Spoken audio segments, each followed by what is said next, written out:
चलिए आज हम बात करते हैं हमारे संस्थान साइंस कोचिंग सेंटर के एक छात्रा प्रिया कुमारी है, जिन्होंने 438 अंक प्राप्त किया है। उनसे बात करेंगे कि कैसे इसे ये नंबर प्राप्त किए, कैसे क्या पढ़ती थी। सबसे पहले तो हम आपका इंट्रोडक्शन जानना चाहेंगे। जी, मेरा नाम प्रिया कुमारी शर्मा है और मेरे पिताजी का नाम श्री अशोक शर्मा है और मेरी माताजी का नाम श्रीमती सुनैना देवी है और मेरे गांव का नाम रामपुर चिकरवा है और मेरे विद्यालय का नाम प्रयाग हाई स्कूल बरेवगांवा है और मेरा कोचिंग का नाम साइंस कोचिंग सेंटर है।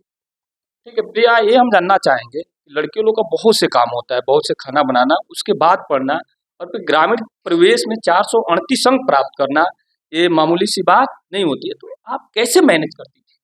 जी, क्योंकि हम ग्रामीण परिवेश से हैं तो हम तो घर का काम है वो करना ही है और साथ में पढ़ना भी है, तो हम अपनी पढ़ाई पर प्रॉपर समय देते थे, लेकिन अपने और पढ़ाई के समय काम भी रहती थी तो अपने कामों करके और अपने पढ़ाई को प्रॉपर समय देते थे, क्योंकि हम लोग ग्रामीण परिवेश से है तो काम और पढ़ना सब एक साथ होता था, तो अपन काम के बाद से अपने पढ़ाई पर भी समय अच्छे से देते थे। प्रिया, हम जानना चाहेंगे, क्या आप अपने मार्क्स से जो 438 अंक प्राप्त किए हैं, क्या उससे आप संतुष्ट हैं?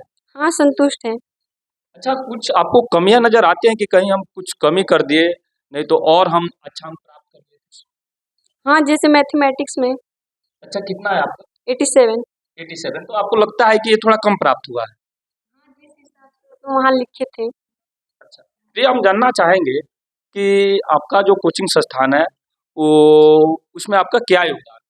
मेरे कोचिंग संस्थान का तो बहुत योगदान है, क्योंकि यहाँ चैप्टर वाइज टेस्ट होता था और सर लोग बहुत अच्छे से पढ़ाते थे और डिसिप्लिन में भी रहने को बताते थे। सब बहुत अच्छा से पढ़ाते थे और नहीं समझ में आने पर बोलते थे कोई डाउट हो तो प्लीज़ पूछ लीजिए।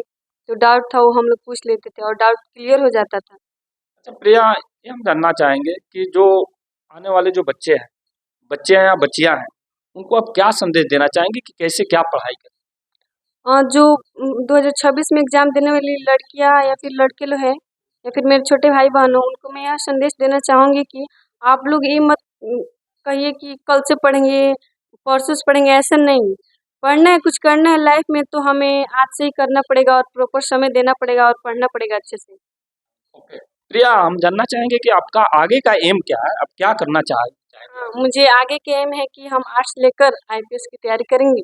अच्छा, आईपीएस की तैयारी करेंगे। हम आशा करते हैं कि आप आईपीएस बने और खूब अच्छा से इससे भी जो 438 अंक प्राप्त किए हैं, इससे भी अच्छा अंक प्राप्त करें और आगे आईएएस बने, आईपीएस बने और देश की सेवा करें। थैंक यू, धन्यवाद प्रिया।